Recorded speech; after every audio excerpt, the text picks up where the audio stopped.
makapagbibigay sa tao ng daan ng buhay na walang hanggan.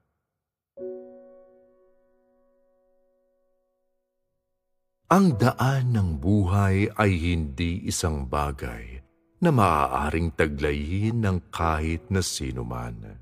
Ni hindi rin ito isang bagay na madaling matamo ng sino man. Ito ay sapagkat maaari lamang magmula sa Diyos ang buhay, na ibig sabihin, tanging ang Diyos mismo lamang ang may taglay ng pinakamahalagang bahagi ng buhay, at tanging ang Diyos mismo lamang ang may daan ng buhay. At sa gayon, tanging ang Diyos lamang ang pinagmumulan ng buhay, at ang walang hanggang umaagos na bukal ng buhay na tubig ng buhay. Magmula noong nilikha niya ang mundo, marami nang nagawang gawain ng Diyos na may kinalaman sa sigla ng buhay. Marami nang nagawang gawain na nagbibigay buhay sa tao at nagbayad ng napakalaking halaga upang magkamit ng buhay ang tao.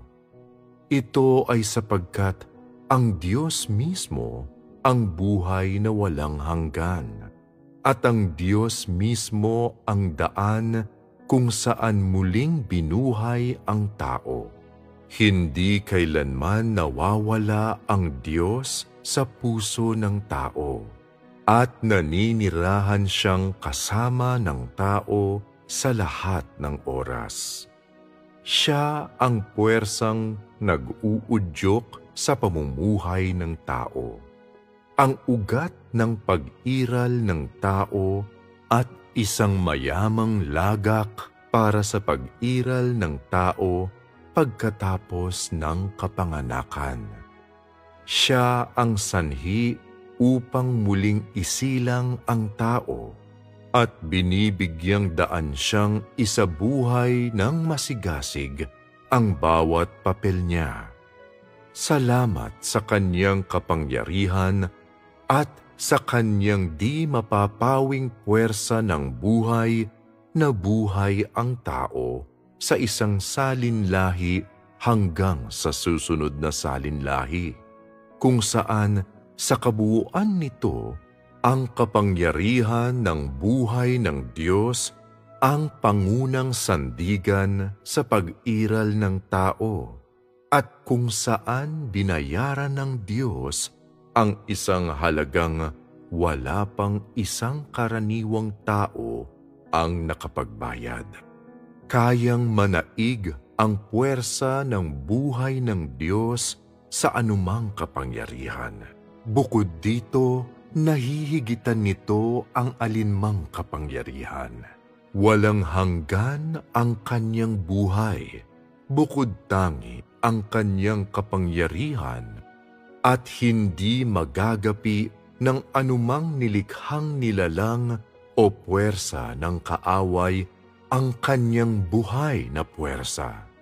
Umiiral ang buhay na puwersa ng Diyos at pinagniningning ang makinang nitong liwanag nang hindi alintana ang oras o lugar. Maaaring sumasailalim sa malalaking pagbabago ang langit at lupa, ngunit ang buhay ng Diyos ay ganoon pa rin magpakailanman. Maaaring lumipas ang lahat ng bagay, ngunit mananatili pa rin ang buhay ng Diyos, sapagkat ang Diyos ang pinagmulan ng pag-iral ng lahat ng mga bagay at ang ugat ng kanilang pag-iral. Nanggaling sa Diyos ang buhay ng tao, dahil sa Diyos ang pag-iral ng kalangitan, at nagmumula sa kapangyarihan ng buhay ng Diyos ang pag-iral ng mundo. Walang bagay na nagtaglay ng kasiglahan ang kayang malampasan ang kataas-taasang kapangyarihan ng Diyos. At walang bagay na may lakas ang kayang takasan ang nasasakupan ng pamamahala ng Diyos. Sa ganitong paraan, hindi alintana kung sino sila. Dapat magpasakop ang lahat sa ilalim ng kapamahalaan ng Diyos.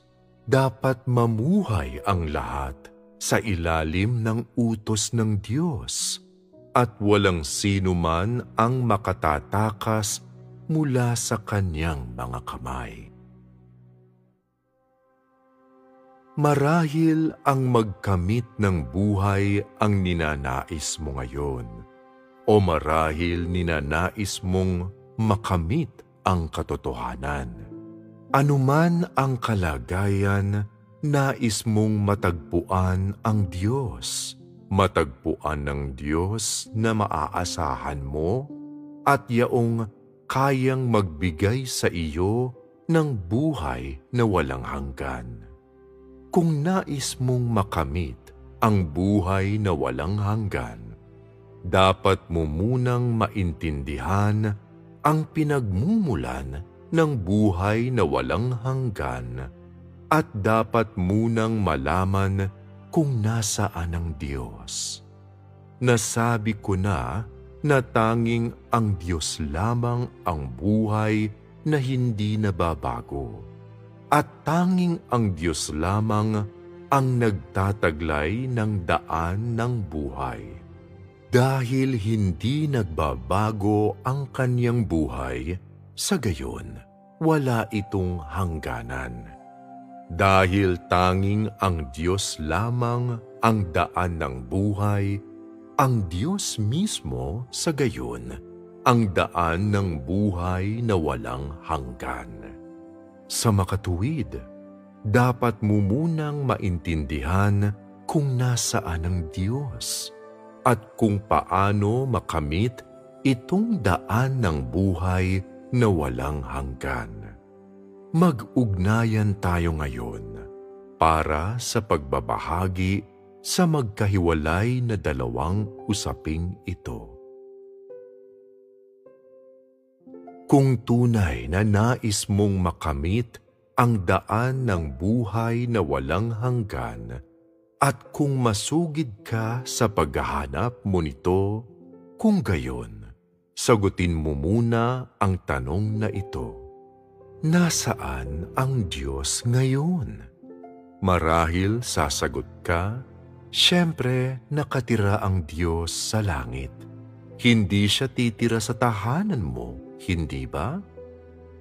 Marahil masasabi mo na maliwanag na naninirahan ng Diyos sa lahat ng bagay. O maaaring masabi mo na naninirahan sa puso ng bawat tao ang Diyos. O na nasa espiritual na daigdig ang Diyos. Hindi ko ipinagkakaila ang alinman dito. Ngunit dapat kong linawin ang usapin. Hindi lubos na tamang sabihing naninirahan ng Diyos sa puso ng tao. Ngunit hindi rin ito lubos na mali. Ito ay sapagkat sa mga nananalig sa Diyos, mayroong yaong mga totoo ang paniniwala at yaong mga huwad ang paniniwala. Mayroong yaong mga sinasang-ayunan ng Diyos at yaong mga hindi niya sinasang-ayunan. Mayroong yaong mga nagbibigay lugod sa Kanya at yaong mga kinamumuhian niya, at mayroong yaong mga ginagawa niyang perpekto at yaong mga inaalis niya. Kaya naman sinasabi ko na naninirahan ng Diyos sa mga puso ng kakaunting tao, at walang alinlangang yaong mga taong ito ang tunay na naniniwala sa Diyos. Yaong mga sinasang-ayunan ng Diyos, yaong mga nakalulugod sa Kanya, at yaong mga ginagawa niyang perpekto. Sila ang mga pinamumunuan ng Diyos. Dahil pinamumunuan sila ng Diyos, sila ang mga taong narinig at nakita na ang daan ng Diyos sa buhay na walang hanggan. Yaong mga huwad ang paniniwala sa Diyos, yaong mga hindi sinasang-ayunan ng Diyos, yaong mga kinamumuhian ng Diyos, yaong mga inaalis ng Diyos, tatanggihan sila ng Diyos. Mananatiling walang daan ng buhay at mananatiling mangmang sa kung nasaan ang Diyos. Sa kabaligtaran, yaong mga naninirahan ang Diyos sa kanilang mga puso ay alam kung nasaan siya. Sila ang mga taong ipinagkakaloob ng Diyos ang daan ng buhay na walang hanggan. At sila ang mga sumusunod sa Diyos. Alam mo na ba ngayon kung nasaan ang Diyos? Kapwa nasa puso ng tao at nasa tabi niya ang Diyos. Hindi lamang siya nasa espiritual na daigdig at nangingibabaw sa lahat, ngunit mas higit pa sa lupa kung saan umiiral ang tao. Sa gayon, dinala ng pagdating ng mga huling araw ang mga hakbang ng gawain ng Diyos sa panibagong teritoryo. Hawak ng Diyos ang kataas-taasang kapangyarihan sa lahat ng bagay sa sansinukob, at siya ang pangunang sandigan ng tao sa kanyang puso, at bukod dito, umiiral siya kasama ng tao. Sa pamamagitan lamang nito maihahatid niya ang daan ng buhay sa sangkatauhan, at maihahatid ang sangkatauhan sa daan ng buhay. Pumarito sa lupa ang Diyos at namumuhay kasama ng mga tao upang maaaring makamtan ng tao ang daan ng buhay at sa gayon upang umiral ang tao. Kasabay nito, pinamumunuan din ng Diyos ang lahat ng mga bagay sa sansinukob upang makipagtulungan sila sa kanyang pamamahala kasama ng tao. Kaya naman, kung kinikilala mo lamang ang doktrinang nasa langit at nasa puso ng tao ang Diyos, subalit hindi kinikilala ang katotohanan ng pag-iral ng Diyos kasama ng mga tao, kung gayon, hindi mo kailanman makakamit ang buhay at hindi kailanman makakamit ang daan ng katotohanan. Ang Diyos mismo ay buhay at ang katotohanan, at sabay na umiiral ang kanyang buhay at katotohanan.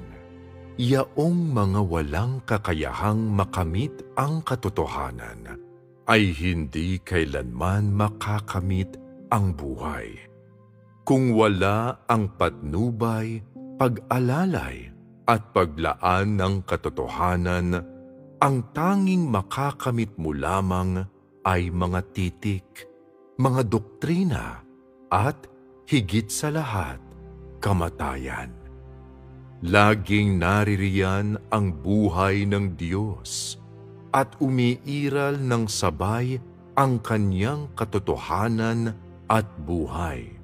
Kung hindi mo matatagpuan ang pinagmulan ng katotohanan, kung gayon, hindi mo makakamit ang pampalusog ng buhay. Kung hindi mo makakamit ang panustos ng buhay, kung gayon, tiyak na hindi ka magkakaroon ng katotohanan. At sa gayon, bukod sa mga guni-guni at mga pagkaintindi, magiging walang iba ang kabuuan ng katawan mo, kundi ang laman mo, ang umaalingasaw mong laman. Alamin mong hindi itinuturing na buhay ang mga salita ng mga aklat. Hindi maaaring ipagdiwang na katotohanan ang mga talaan ng kasaysayan. At hindi maaaring magsilbing isang ulat ng mga salitang sinasabi ng Diyos sa kasalukuyan ang mga tuntunin ng mga nakalipas na panahon. Tanging ang mga inihahayag lamang ng Diyos kapag pumarito siya sa lupa at namumuhay kasama ng tao ay ang katotohanan. Ang buhay, ang kalooban ng Diyos, at ang kanyang kasalukuyang paraan ng paggawa. Kapag ginamit mo ang mga talaan ng mga salitang sinabi ng Diyos noong mga nagdaang panahon hanggang ngayon, sa gayon, isa kang arkeologo at isang dalubhasa sa mga minanang kasaysayan, ang pinakamainam na paraan ng paglalarawan sa iyo. Iyon ay sapagkat palagi kang naniniwala sa mga bakas ng gawaing ginawa ng Diyos noong mga nagdaang panahon.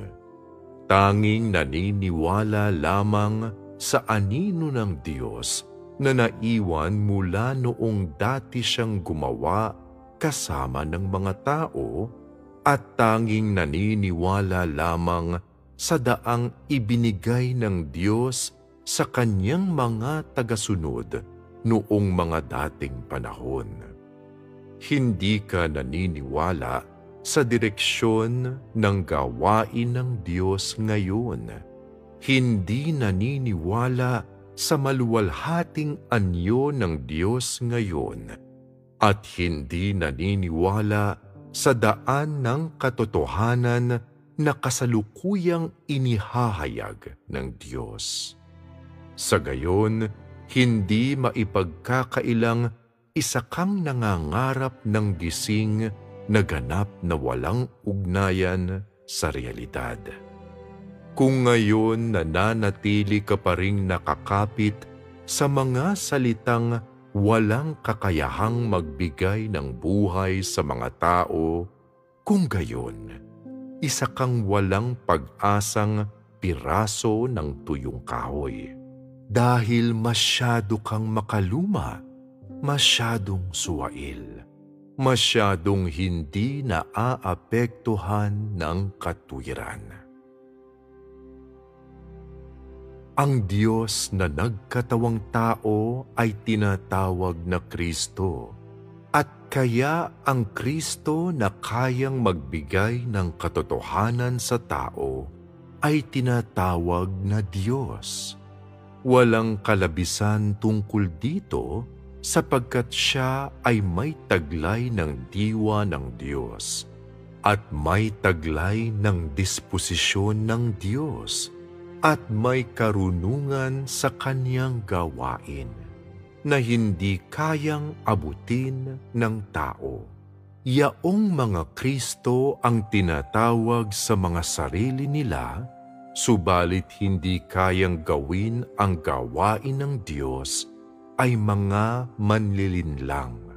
Hindi lamang pagpapakita ng Diyos sa lupa si Kristo, kundi pati na rin ang partikular na katawang taong tinaglay ng Diyos habang ginagawa at tinatapos niya ang kanyang gawain kasama ng tao. Hindi maaaring palitan ang katawang taong ito ng kahit sino mang tao. kundi isang katawang taong sapat na makakayanan ang gawain ng Diyos sa lupa at ipahayag ang disposisyon ng Diyos at katawanin ng mahusay ang Diyos at makapagbigay ng buhay sa tao. Sa malaot madali, babagsak lahat yaong mga nagpapanggap na Kristo, sapagkat bagamat inaangkin nilang sila si Kristo, hindi nila taglay ang pinakamahalagang bahagi ni Kristo. Kaya naman sinasabi ko na hindi kayang tukuyin ng tao ang pagiging tunay ni Kristo. Ngunit sinasagot at pinagpapasyahan ng Diyos mismo. Sa ganitong paraan, kung tunay mong ninanais na hanapin ang daan ng buhay, dapat mo munang kilalaning ginagampanan ng Diyos ang gawain ng pagkakaloob ng daan ng buhay sa tao sa pamamagitan ng pagpunta sa lupa. At dapat mong kilalaning sa mga huling araw siya pupunta sa lupa upang ipagkaloob ang daan ng buhay sa tao. Hindi ito ang nakalipas. Nangyayari ito ngayon. Naghahatid ng buhay si Kristo ng mga huling araw at naghahatid ng walang maliw at magpakailanmang daan ng katotohanan. Ang katotohanan ito ang landas kung saan makakamit ng tao ang buhay. At ito lamang ang tanging landas kung saan makikilala ng tao ang Diyos at masasang-ayunan ng Diyos. Kung hindi mo hahanapin ang daan ng buhay na ibinigay ni Kristo ng mga huling araw, kung gayon, hindi mo kailanman makakamit ang pagsang-ayon ni Jesus. At hindi kailanman magiging karapat-dapat pumasok sa pintuan ng kaharian ng langit, sapagkat kapwa kabulag na tagasunod at bilanggo ng kasaysayan.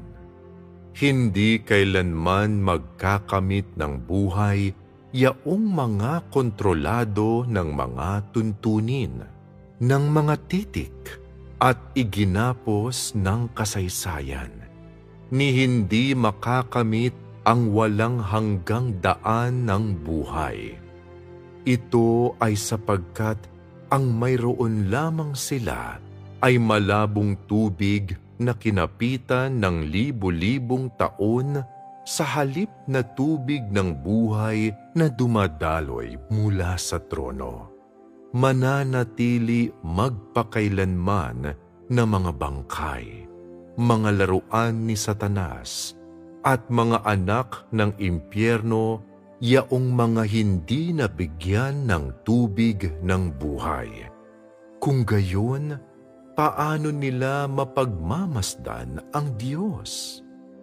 Kung sinusubukan mo lamang na hawakan ang nakaraan, sinusubukan lamang na panatilihin ang mga bagay sa kung ano sila sa pamamagitan ng hindi paggalaw, at hindi sinusubukang baguhin ang nakasanayan na at itapon ang kasaysayan, kung gayon, hindi ka ba magiging palaging laban sa Diyos? Malawak at makapangyarihan ang mga hakbang ng gawain ng Diyos, tulad ng rumaragasang mga alon at dumadagundong na mga kulog, subalit nakaupo kang walang imik na naghihintay ng pagkawasak, nakakapit sa kahangalan mo at walang ginagawa. Sa ganitong paraan, paano ka maituturing na isang taong sumusunod sa mga yapak ng kordero? Paano mo mabibigyang katwiran na ang Diyos na kinakapitan mo ay isang Diyos na laging bago at hindi kailanman luma? At paano ka maihahatid ng mga salita sa mga nanilaw mong mga libro patawid sa panibagong kapanahunan? Paano kanila maaakay para mahanap mo ang mga hakbang ng gawain ng Diyos? At paano kanila madadala paakyat sa langit? Ang hawak mo sa mga kamay mo ay ang mga titik na magbibigay lamang ng panandaliang ginhawa, hindi ang mga katotohanang kayang magbigay ng buhay. Napagyayaman lamang ng mga banal na kasulatang binabasa mo ang dila mo, at hindi ng mga salita ng karunungang makatutulong sa pag-unawa mo sa buhay ng tao, lalong hindi sa mga landas na makapaghahatid sa iyo sa pagkaperpekto. Hindi ba nagdudulot sa iyo ng pagmumuni-muni ang pagkakaibang ito? Hindi ba pinagtatanto ka nito sa mga hiwagang sumasaloob? May kakayahan ka bang dalhin ang sarili mo sa langit upang makipagkita sa Diyos ng ikaw lang?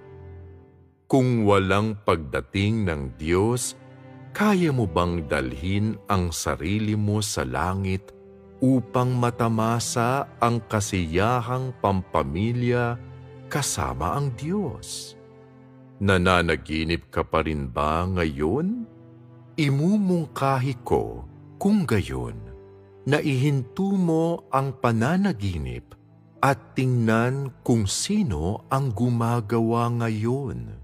Tingnan para makita kung sino ngayon ang nagpapatupad sa gawain ng pagliligtas sa tao sa mga huling araw. Kung hindi mo gagawin, hindi mo kailanman makakamit ang katotohanan at hindi kailanman makakamit ang buhay. Pinakakatawa-tawang mga tao sa mundo, yaong mga nagnanais na makamit ang buhay nang hindi umaasa sa katotohanang sinabi ni Kristo, at mga ligaw sa guni-guni, yaong mga hindi tinatanggap ang daan ng buhay na dinala ni Kristo. Kaya naman sinasabi ko na magpakailanmang kamumuhian ng Diyos yaong mga taong hindi tinatanggap si Kristo ng mga huling araw. Si Kristo ang pasukan ng tao patungo sa kaharian sa mga huling araw, at walang sino man ang makalalampas sa Kanya. Walang sino man ang maaaring gawing perpekto ng Diyos, kundi sa pamamagitan ni Kristo lamang. Naniniwala ka sa Diyos, at sa gayon, dapat mong tanggapin ang Kanyang mga salita at sundin ang Kanyang daan. Hindi mo maaaring isipin lamang ang magkamit ng mga pagpapala habang wala kang kakayahang tumanggap ng katotohanan at walang kakayahang tumanggap ng paglalaan ng buhay. Darating si Kristo sa mga huling araw upang mabigyan ng buhay lahat yaong mga tunay na naniniwala sa Kanya. Alang-alang sa pagtatapos ng lumang kapanahunan at ang pagpasok sa bago ang Kanyang gawain. At ito ang landas na dapat tahakin ng yaong lahat ng mga papasok sa bagong kapanahunan.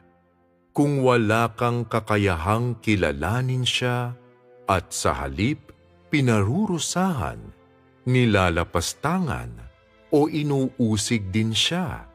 Kung gayon, nakatadhana kang masunog ng walang hanggan at hindi kailanman makapapasok sa kaharian ng Diyos. Dahil ang Kristong ito ang mismong pagpapahayag ng banal na Espiritu, ang pagpapahayag ng Diyos, ang siyang pinagkatiwalaan ng Diyos na gawin ang kanyang gawain sa lupa. Kaya naman sinasabi ko na kung hindi mo tatanggapin ang lahat ng ginagawa ni Kristo ng mga huling araw, kung gayon, nilalapastangan mo ang banal na Espiritu. Maliwanag sa lahat ang ganting matatanggap ng yaong mga lumalapastangan sa banal na Espiritu. Sinasabi ko rin sa iyo na kapag nilalabanan mo si Kristo ng mga huling araw, kung tatanggihan mo ng may paghamak si Kristo ng mga huling araw, wala nang sinuman ang makapagpapasan sa mga kahihinatnan alang-alang sa iyo. Higit pa rito, simula sa araw na ito, at sa mga susunod pa, hindi ka magkakaroon ng isa pang pagkakataong makamit ang pagsang-ayon ng Diyos. Kahit na subukin mo pang tubusin ang sarili mo, hindi mo muling mapagmamasdan ang mukha ng Diyos, sapagkat hindi isang tao ang nilalabanan mo. Hindi isang mahinang nilalang ang tinatanggihan mo ng may paghamak, kundi si Kristo. Alam mo ba ang kahihinatnan nito? Hindi isang maliit na pagkakamali ang magagawa mo, kundi isang karumal-dumal na krimen.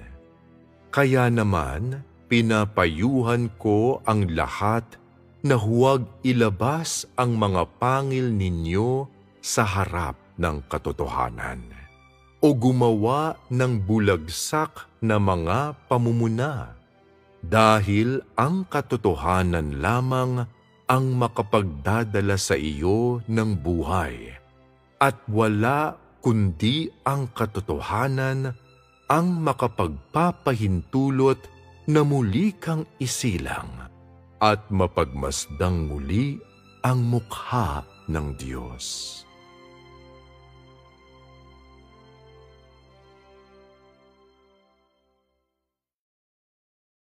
Mga pagbigkas ng makapangyarihang Diyos, tanging si Kristo ng mga huling araw ang makapagbibigay sa tao ng daan ng buhay na walang hanggan.